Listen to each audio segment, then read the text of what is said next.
to the cloud. All right, recording in progress.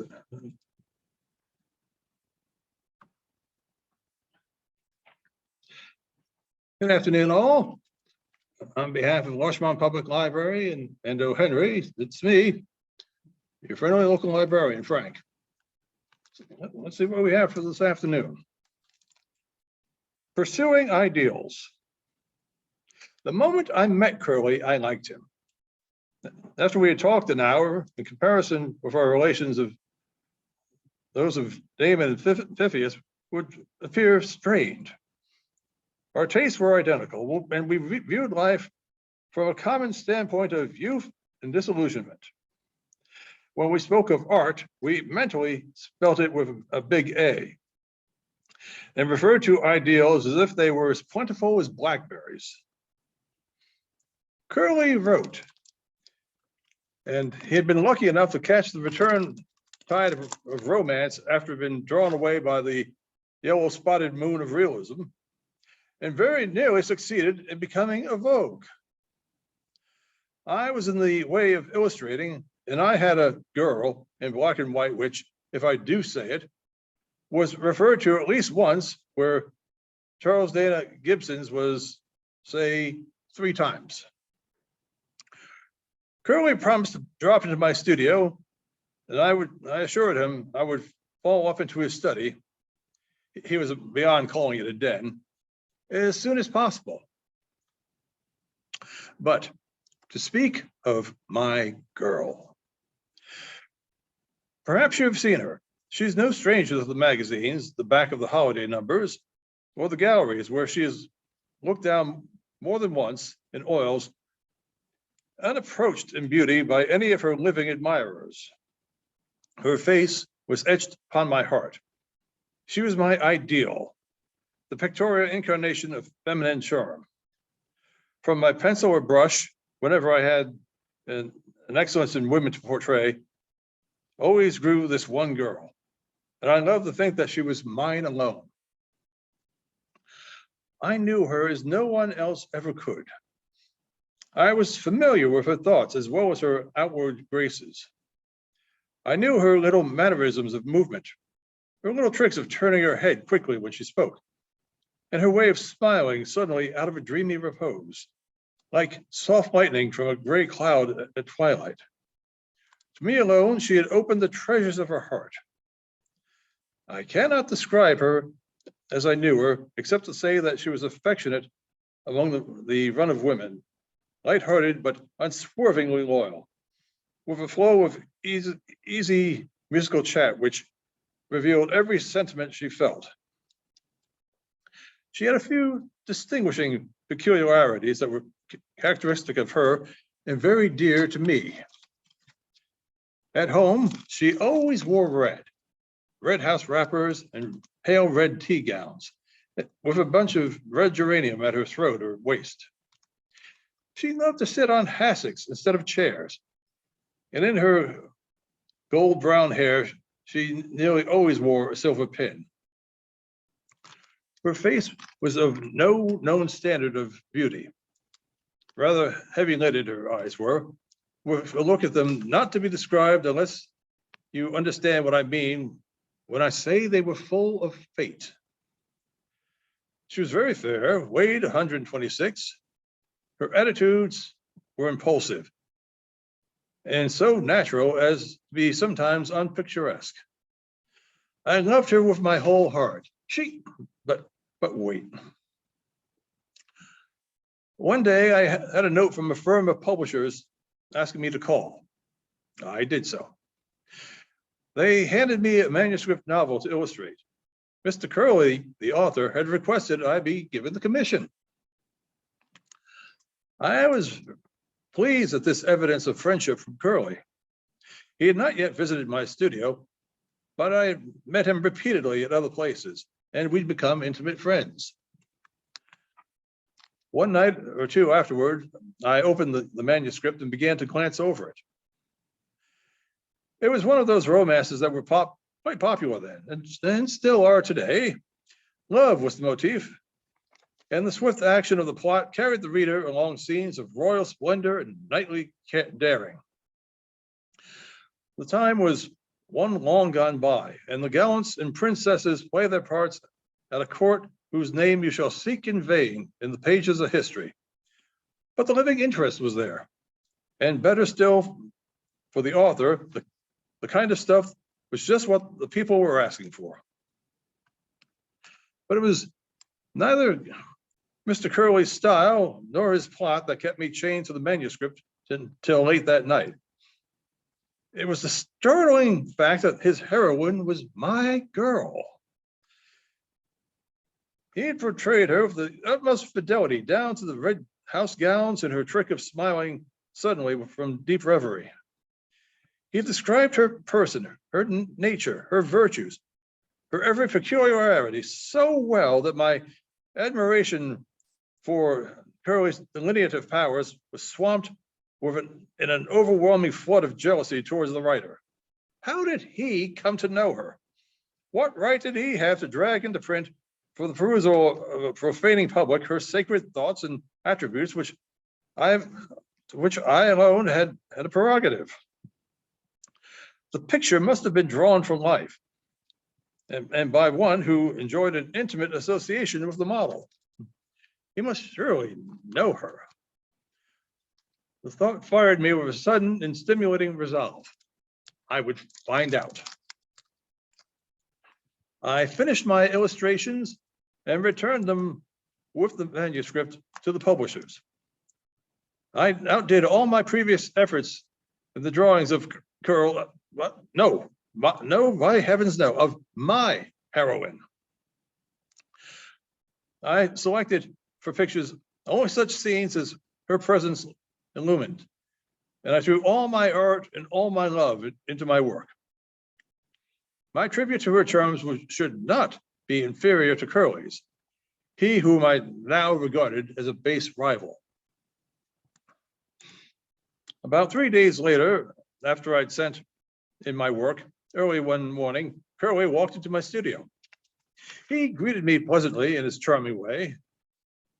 Curley was a dreamer and had the soul of an artist, but he made no cheap bid for fame by eccentricities of dress or manner. Neither did I. Curley might have been a stockbroker, judging by his quiet, stylish dress and his close-cut hair, instead of a rhapsodist or a sentimentalist. So might I. My girl was strongly in evidence about my studio. Sketches of her face and form were everywhere in pastel, crayon, oil, watercolor, pen and ink. Every vehicle by the use of which I could delight the eye with her beloved face. After greeting Curley with assured warmth, I watched him closely. His eye wandered to my pictures, and he could not conceal a start of surprise when he saw her face smiling at him from so many canvases. I may as well state here that my girl was a creature of my imagination. Her outward semblance was my ideal woman, whom I had not met but longed to meet, and her inward characteristics, as I have described them, were bestowed upon her by my own mind, and were such as my ideal woman might possess. Curley once told me that he always drew his characters from life. When I read his novel, I knew that in the person of his heroine, when I met her, I should find my fate. I had resolved to find out who she was and win her, if possible. In what relation she stood to Curley, I did not, of course, know. She was unquestionably something near, for his study of her was thorough and portrait-like in its delineation. Curley was unmarried. She might have been a friend, a sister, or, painful reflection, his fiancée. I would find out. Curley walked over to where I was finishing a sketch and mended the loose wrapper of a cigar with exaggerated carefulness. Joyce, he said, I thought a little constrainedly, those illustrations are splendid, especially of Zenobia.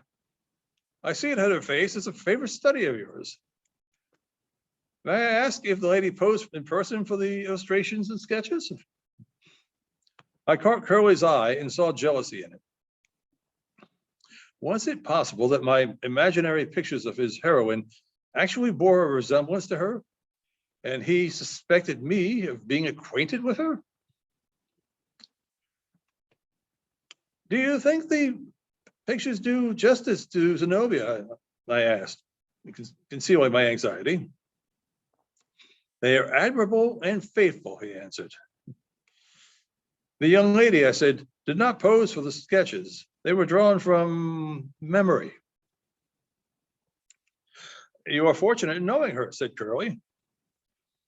He was evidently not related to her, or he would have asked me point blank if I knew her. He was fencing with me. He looked upon me as a possible rival. I must dissemble. Anyone should be, I said. She is incomparable, said Curly, fastening his eyes upon the sketches of her face. The world hasn't her equal. I must compliment your portrayal of her character in your book. You think it very like her, said Curly eagerly. A splendid characterization, I said. Joyce, said Curly, looking down at his cigar, we have been pretty close friends. I'm going to ask you a question. Do you love her?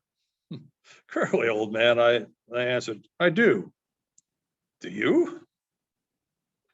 He looked at me a little surprised and said, I'm sure of it. I was playing a rather bold game, but the reward was worth it. I was determined to meet this woman whom Curly knew, and it was only through him that I could do so. She was the embodiment of my ideal, and she was reserved for me by fate. Curly thought I already knew her. I conceived an impudent proposition and made it. Old man, I said slowly, suppose we call on her together and take a fair start. Then let the best man win. Much to my surprise, Curly did not demur. He sprang forward, grasped my hand, and exclaimed, Joyce, you're a noble fellow. Nothing could be fairer. Shall we call this evening? The sooner the better, I said. His prompt acquiescence puzzled me, but I was filled with delirious joy at the prospect of meeting her.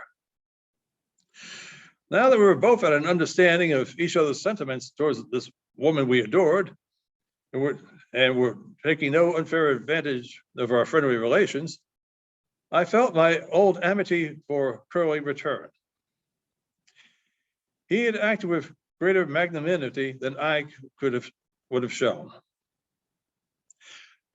We parted amiably.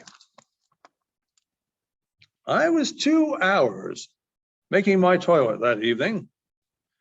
I'm not a bad looking man, and I was satisfied with my appearance in the mirror.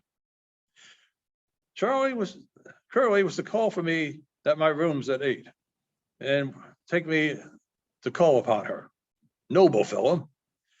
Would I have done the same by him? I tried to make myself believe so. Curly was on hand promptly at the hour agreed upon. He was magnificently dressed, and I knew it was to be a battle to the death.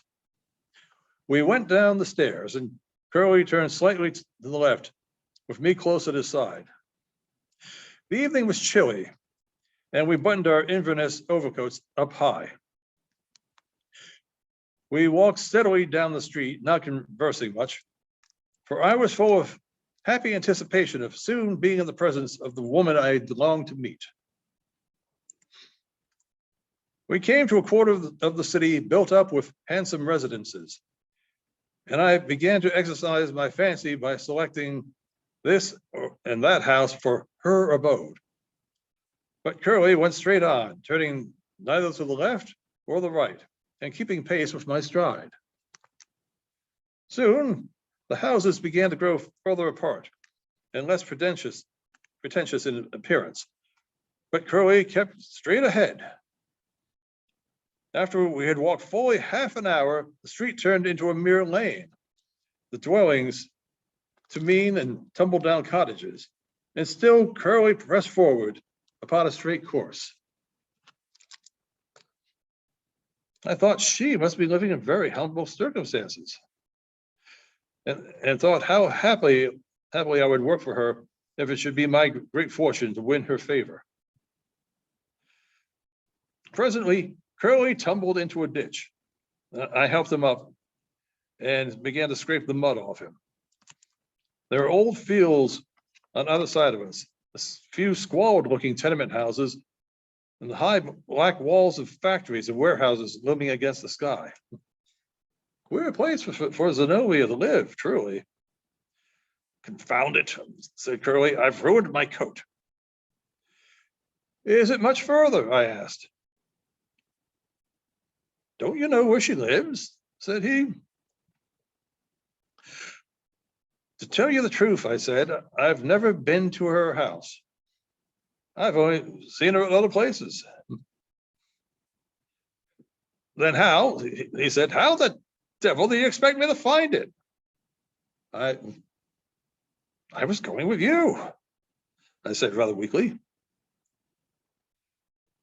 What do you mean, said Curly, by asking me to call upon a young lady with you and leading me into this villainous ditch and then asking me where she lives?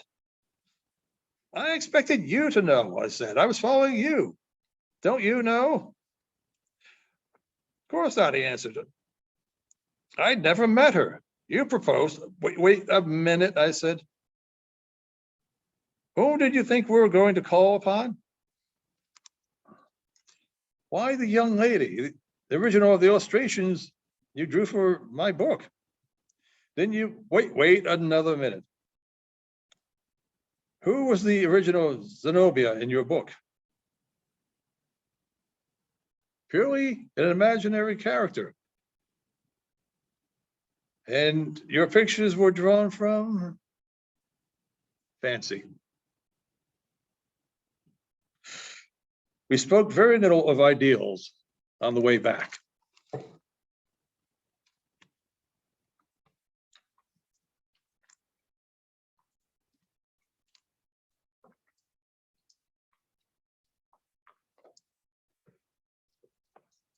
Extradited from Bohemia. From near the village of Harmony, at the foot of the Green Mountains, came Miss Medora Martin to New York with her color box and easel. Miss Medora resembled the rose in which the autumnal frosts had spared the longest of all her sister blossoms. In Harmony, when she started alone to the wicked city to study art, they said she was a mad, reckless, headstrong girl. In New York, when she first took her seat at a West Side boarding house table, the boarders asked, who is the nice looking old maid? Medora took heart, a cheap hall bedroom, and 2 art lessons a week from Professor Angelini, a retired barber who had studied his profession in a Harlem dancing academy. There was no one to set her right. For here in the big city, they do it all to all of us. How many of us are badly shaved daily and taught the two-step imperfectly by the ex-pupils of Aston, Lepage, and Jerome? The most pathetic sight in New York, except the matters of the rush hour crowds, is the dreary march of the hopeless army of mediocrity. Here, art is no gracious goddess, but a Circe who woos her, turns her wooers into mewing Toms and Tabbies, who linger about the doorsteps of her abode, unmindful of the flying brickbats and bootjacks of the critics. Some of us creep back to our native villages to the skim milk of "I told you so," but most of us prefer to remain in the cold courtyard of our mistress' temple, snatching the scraps that may fall from her divine table. But some of us grow weary at last of the fruitless service. And then there are two fates open to us. We can get a job driving a grocer's wagon, or we can get swallowed up in the vortex of Bohemia. The latter sounds good, but the former really pans out better. For when the grocer pays us off, we can rent a dress suit, and the capitalized system of humor describes it best: get Bohemia on the run. Miss Medora shows the vortex and thereby furnishes us with our little story. Professor Angelini praised her little sketches excessively. Once, when she had made a neat study of a horse chestnut tree in the park, he declared she would become a second Rosa Bonheur. Again, a great artist has his moods. He would say cruel and cutting things. For example, Medora had spent an afternoon patiently sketching the statue and the architecture at Columbus Circle. Tossing it aside with a sneer, the professor informed her that Giotto had once drawn a perfect circle with one sweep of his hand. One day it rained, the weekly remittance from Harmony was overdue, Medora had a headache, and the professor tried to borrow $2 from her. Her art dealer had sent back all her watercolors unsold, and Mr. Binkley asked her out to dinner. Mr. Binkley was the gay boy of the boarding house. He was 49 and owned a fish stall in a downtown market. But after 6 o'clock, he wore an evening suit and whooped things up connected with the Beaux-Arts. Young men said he was an Indian. He was supposed to be an accomplished habitue of the inner circles of Bohemia. It was no secret that he once loaned $10 to a young man who had a drawing printed in puck. Often has one thus attained his entree into the charmed circle, while others obtained both his entree and roast. The other boarders enviously regarded Medora. She left Mr. Binkley's side at 9 o'clock. She was as sweet as a cluster of dried autumn grasses in her pale blue, that very thin stuff, in her pale blue silk waist and box pleated skirt, with a soft pink glow in her thin cheeks and the tiniest bit of rouge powder on her face, with her handkerchief and room key in her brown walrus pebble grain handbag. And Mr. Bingley looked imposing and dashing with his red face and gray mustache and his tight dress coat that made the back of his neck roll up just like a successful novelist's. They drove in a cafe to the Cafe Terrace, just off the most glittering part of Broadway, which, as everyone knows, is one of the most popular and widely patronized, jealously exclusive Bohemian resorts in the city. Down between the rows of little tables tripped Medora of the Green Mountains after her escort. Twice in a lifetime may a woman walk upon clouds. Once when she trips to the altar, once when she enters Bohemian halls, and last when she marches back across her first garden with the dead hand of her neighbor in her hand. There was a table set with 3 or 4 about it. The waiter buzzed around it like a bee, and silver and glass shone upon it. The eye of Binky fixed a young man at his table with a Bohemian gleam, which is a compound of the look of the basilics, the shine of the bubble of Würzburger lager, and the inspiration of genius and the pleading of a panhandler. The young man sprang to his feet. "Hello, Bink, old boy," he shouted. "Don't tell me you were going to pass our table. No, join us, unless you've got another crowd on hand." "Don't mind, old chap," said Binkley of the fish stall. "You know how I like to butt up against the fine arts. Mr. Van Dyke, Mr. Madden, Miss Martin, one of the elected, also this in art, the introduction went around. There are also Miss Elise and Miss Toinette. Perhaps they were models, for they chattered of the St. Regis decorations and Henry James, and they did not do it badly." Medora was in transport. Music, wild, intoxicating music, made by the troubadours direct from a rear basement room in Elysium, sent her thoughts to dancing. Here was a world never penetrated by her warmest of imaginations, or any of the lines controlled by the Harrimans. With the Green Mountains external calm upon her, she sat, her soul flaming in her with the fire of Andalusia. The tables were filled with bohemia. The room was full of the fragrance of flowers, both Millie and khaki. Questions and corks popped. Laughter and silver rang.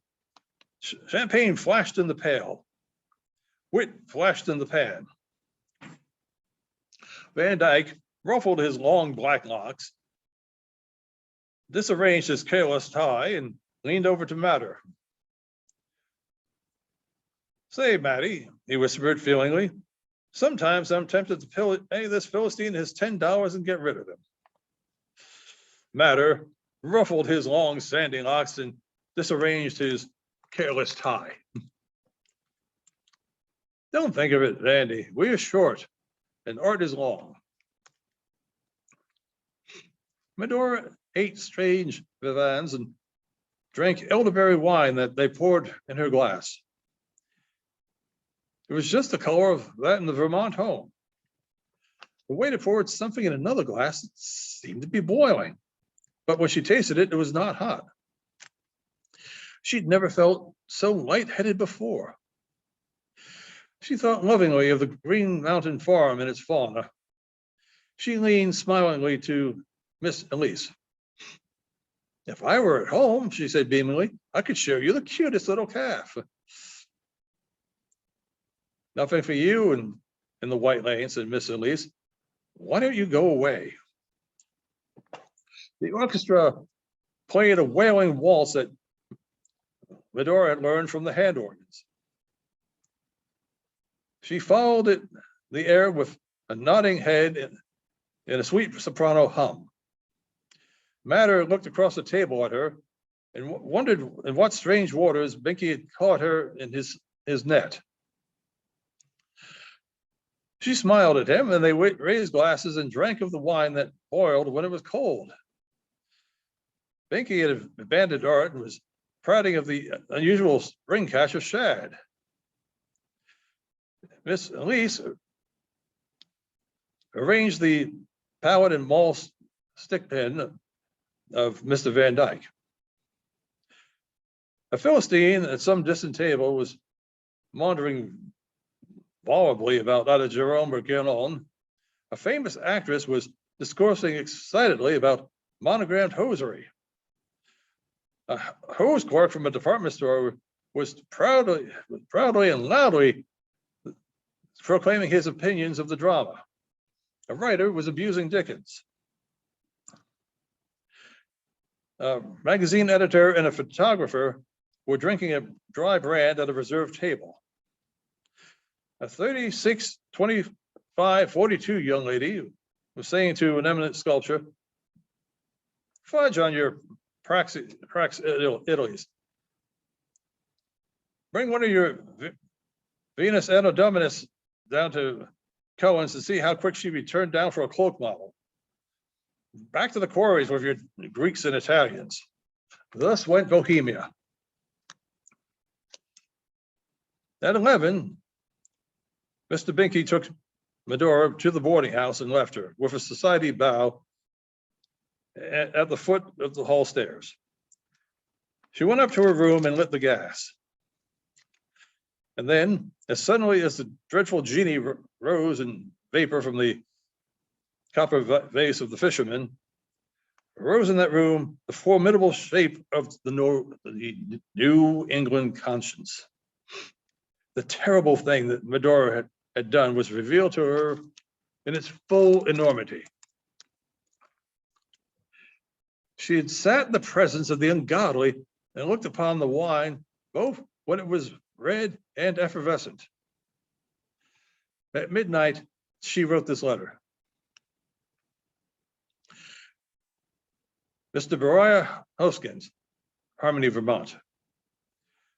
Dear sir, henceforth consider me as dead to you forever. I have loved you too well to blight your career by bringing into it my guilty and sin-stained life. I have succumbed to the insidious wiles of this wicked world and have been drawn into the vortex of Bohemia. There is scarcely any depth of glittering iniquity that I have not sounded. It is hopeless to combat my decision. There is no rising from the depths to which I have sunk. Endeavor to forget me. I am lost forever in the fair but brutal maze of awful Bohemia. Farewell, once your Medora. On the next day, Medora formed her resolutions. Beelzebub, flung from heaven, was no more cast down. Between her and the apple blossoms of harmony, there was a fixed gulf. Flaming cherubim watered her from the gates of her lost paradise. In one evening, by the aid of Binkley and Mum, Bohemia had gathered her into its awful midst. There remained to her but one thing, a life of brilliant but irremediable error. Vermont was a shrine that she would never dare approach again. But she would not sink. There were great and compelling ones in history upon whom she would model her meteoric career. Camille, Lola Montez, Royal Mary, Zaza. Such a name as of one of these would be that of Medora Martin for future generations. For 2 days, Medora kept her room. On the third, she opened a magazine at the portrait of the King of Belgium and laughed sardonically. If that far-famed breaker of women's hearts should cross her path, he would have to bow before her cold, imperious beauty. She would not spare the old or the young. All America, all Europe would do homage to her sinister but compelling charm. As yet, she could not bear to think of the life that she once desired, a peaceful one in the shadow of the Green Mountains with Beriah at her side, and orders for expensive oil paintings coming by each mail from New York. Her one fatal misstep had shattered that dream. On the fourth day, Medora powdered her face and rouged her lips. Once she had seen Carter and Zaza, she stood before the mirror in a reckless attitude and called, "Zut, Zut." She rhymed it with nut. But with that lawless word, harmony seemed to pass away forever. The vortex had her. She belonged to Bohemia forevermore. Nevermore would Beriah. The door opened and Beriah walked in. "Dory," said he, "what's with all that chalk and pink stuff on your face, honey?" Medora extended an arm. "Too late," she said solemnly. "The die is cast. I belong in another world. Curse me if you will. It is your right. Go and leave me in the path I have chosen. Bid them all at home never to mention my name again. And sometimes, Beriah, Pray for me when I'm reveling in the gaudy but hollow pleasures of Bohemia. Get a towel, Dory, and wipe the paint off your face. I came as soon as I got your letter. Them pictures of yours ain't amounting to anything. I got tickets for both of us back on the evening train. Hurry and get your things in your trunk.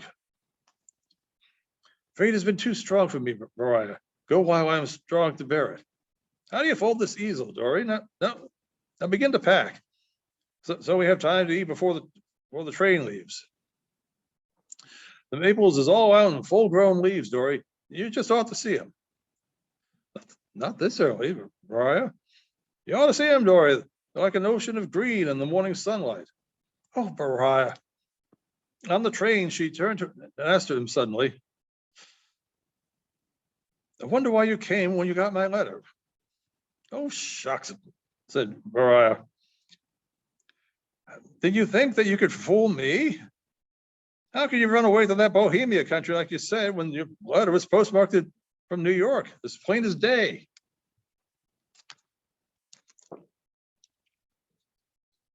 Well, Bernie, getting a little hoarse. I think that's enough for today.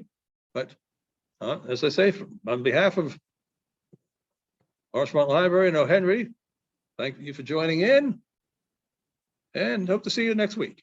Thank you.